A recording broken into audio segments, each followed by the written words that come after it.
achievement, because we feel that, oh, if we achieve these great things, then people will love us, and then people will want to be with us, and I could be more accepted. And again, I spent over 25 years in corporate America, and that's a whole nother situation where you're conforming. And again, many times I was the only one who looked like me in, you know, in my department. And so I had to always overachieve. I had to always do things 25 times better. I had to always over deliver. And so then it just got to the point of, why am I giving the best of myself to this corporation, making them more rich? Because when the pandemic happened, and just to give a little bit, I've worked over 25 years in the biotech, biopharma industry, overseeing, designing, overseeing clinical trials. And so during the pandemic, I had a few clinical trials that needed to finish enrollment so that we can get a readout on the data, so that we can know if we can submit an application to like the Federal Drug Administration and all the regulatory agencies all over the world. And I had it was way before Zoom. People were on Zoom. So I had already been remote and building a really world class, team. Again, all without a video. And so I delivered on two drug approvals for my company. I got nothing for it. They get to make almost $1 billion, but I got nothing for it. So then I just got to the point, why am I giving the best of myself to a company where I'm totally replaceable no matter how great I am, and who's making a lot of money off of me, but I'm not getting anything out of it? And then I just said, Lynette, it's time for you really to go just straight up betting on yourself, and then betting on other women who are in similar situations where they've given so much of themselves to others, whether it's to their families, whether it's to their friends, whether it's to their jobs, whether it's to their community, because they feel that as women, this is what we are supposed to do. And to the point of where you are so empty, you're just this dried out vessel.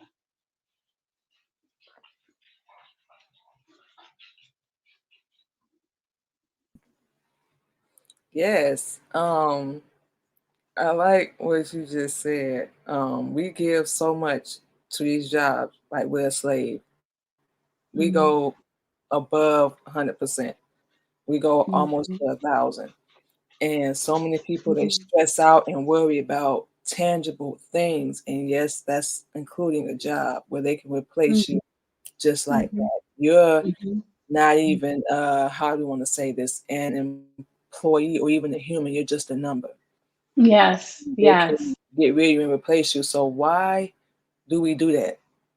Mhm. Why? Because I Yeah. have to pay my bills. I have to take care of my kids. I have to do this.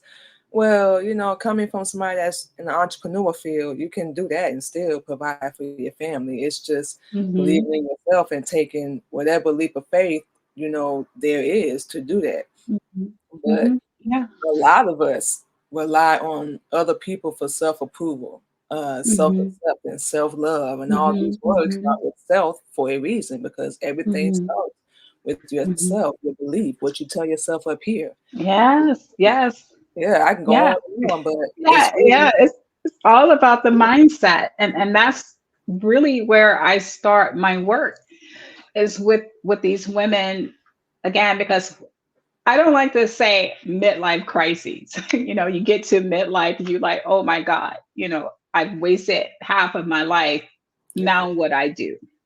I don't see it as a crisis. I it's about dis-ease, in the sense of, you're not having any ease in your life. How do you get it back? And so it's telling you that something needs to die. So midlife, and you feel like you're in a crisis, this is a time for rebirth.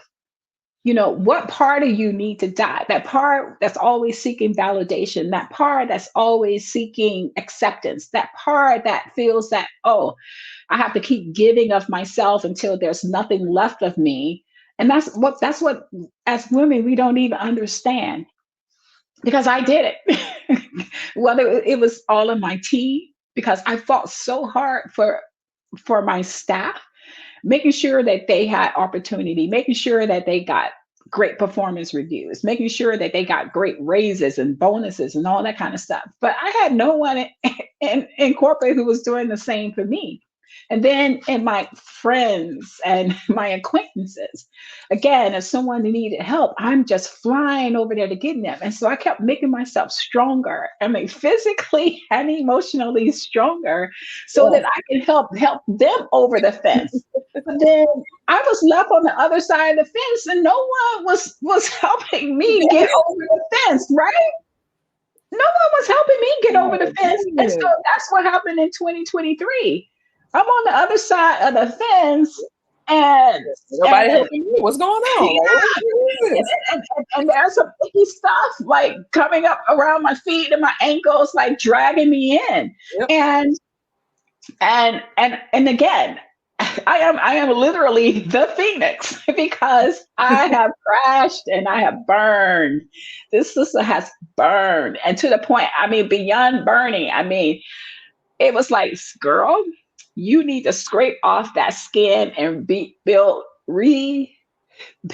like this new skin, develop this new skin that's more beautiful, more resilient, more vibrant, just more everything. You need to lose all of this stuff that was tearing you down, all this stuff that was not serving you. And that's the other thing is, we get to this point in midlife because we have been, you know, so much self-sacrifice.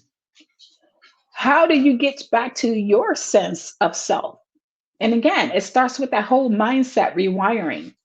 And that's why I call myself a life architect, beyond being a life coach, because you got to strip it back down to the foundation.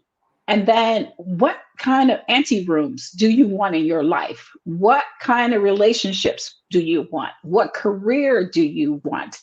What social networks do you want?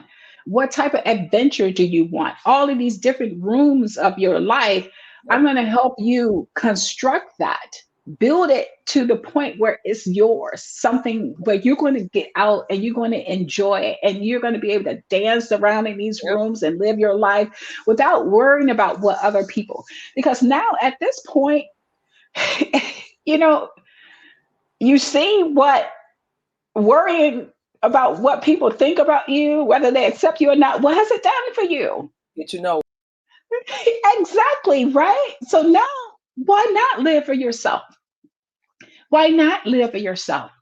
So you get out and you do some scripting, about how you want to reinvent your life. And then you just start going through all the little micro steps that's going to get you there. And then that's what I like to do. I like to help walk them through, like, how do they envision their life to be? And I'm going to help them achieve that. Of course, they're going to have to do the work. They have to be committed to do the work. But how do they want these empty rooms to look like? And then a lot of times, us women, we get to midlife and we just feel like, I'm tired. I'm old. They start feeling the weight